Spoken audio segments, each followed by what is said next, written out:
free training for building AI products. This sounds like the exact bridge we've been missing in the industry. Free resources usually come with a catch, though. The real story isn't the courses. It's how organizations manage to leverage this flood of free knowledge. Welcome back, I'm Bella. And I'm Michael. This show's scripted and produced with AI, built by Tahababa, pulling today's stories straight from blog.tahababa.com. If you want these landing in your feed most days, go ahead and subscribe. Let's get into it. I just read about Anthropic launching the Claude Academy, which offers free training courses for AI product development. It sounds like a really timely move given the current demand for AI skills. It certainly addresses a palpable gap, Bella. They are essentially trying to bridge that workforce skill gap by providing accessible resources. They cover specific tools like Claude Code and a whole AI fluency framework. That sounds incredibly useful for teams trying to implement AI successfully. The real challenge, as the summary touches on, isn't just access, but how organizations manage to leverage those free resources effectively while maintaining quality in their development processes. Exactly. It shifts the focus from just consuming AI to actually building with it, which is a significant shift for companies. I just read about a massive breakthrough in AI bioacoustics, where models can now decode specific animal calls, like individual elephant calls and zebra-finch exchanges. It sounds like a fascinating application of complex pattern recognition, essentially teaching a machine to parse highly nuanced, real-time communication. The fact that they are recognizing individual animals by name is where the real technical leap is. That really shifts the perspective on what we understand about animal cognition. I wonder how much more we are missing out on just by not being able to interpret these signals naturally. It definitely has profound implications for wildlife conservation, but I'm more interested in the industrial side. If this level of accuracy can be applied to complex pattern recognition, what new applications might emerge outside of just conservation?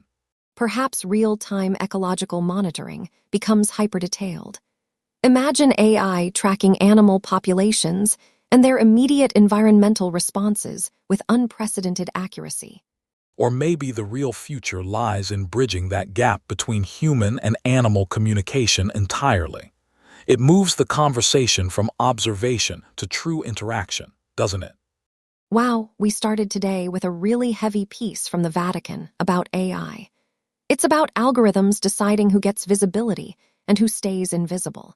Indeed, Pope Leo XIV is essentially pointing out that the issue isn't just bias in the data, but the structural power of these systems creating a subtle form of domination based on who the algorithm chooses to show.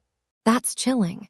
It makes you think about how much control is embedded in these digital gatekeepers, especially when we consider the dependence poorer nations have on richer countries for the technology itself. Exactly. It shifts the focus from simple accuracy to equity. The real challenge for policymakers seems to be figuring out how to mandate transparency so that these systems promote fairness instead of just exacerbating existing global disparities. So it really boils down to collaboration. How do technologists and policymakers actually start working together to ensure these algorithms are built on a foundation of true equity?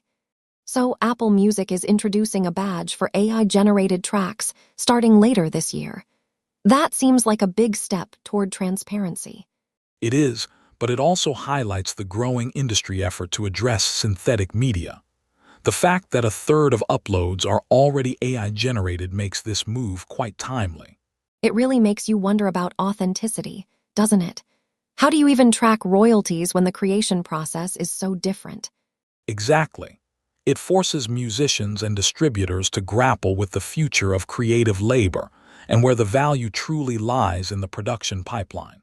It feels like the music industry is finally catching up to the technology. I wonder how they plan to manage that shift going forward. So we're looking at Canva slashing its growth forecast because of AI costs. That sounds like a massive wake-up call for the entire industry. It really is. The core issue isn't the AI itself, but but the infrastructure behind it.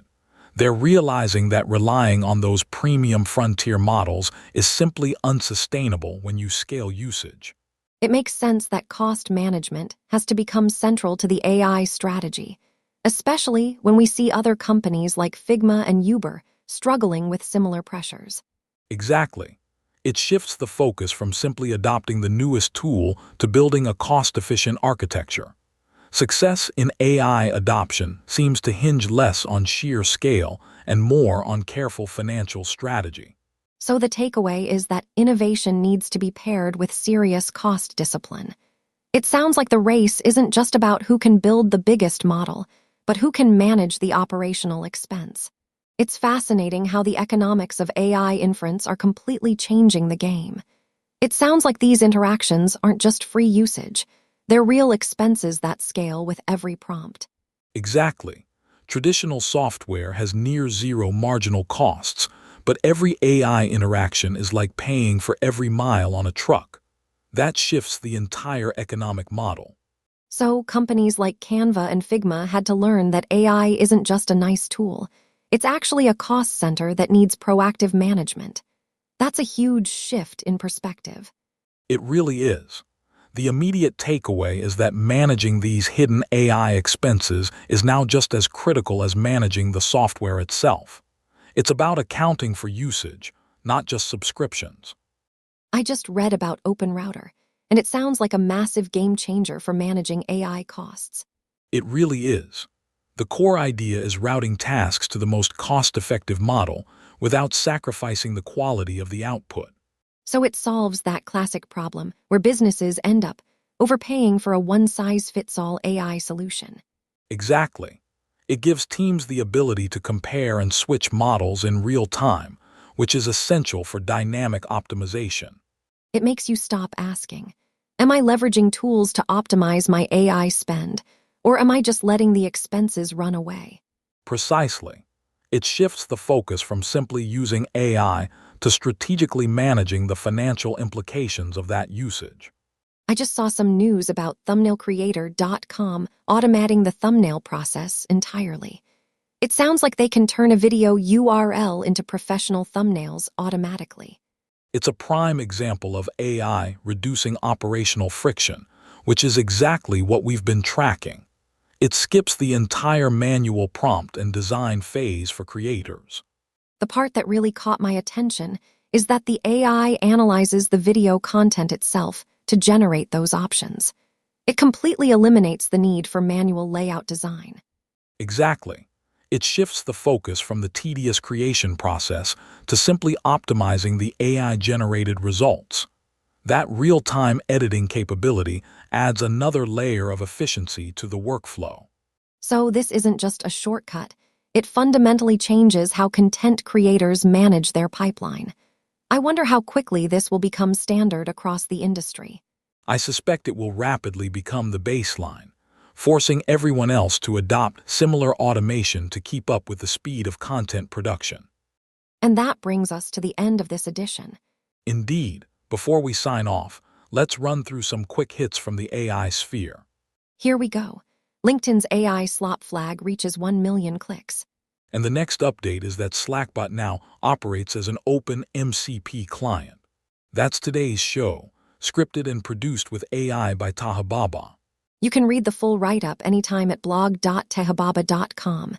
And if you want these landing in your feed most days, hit subscribe. See you next time.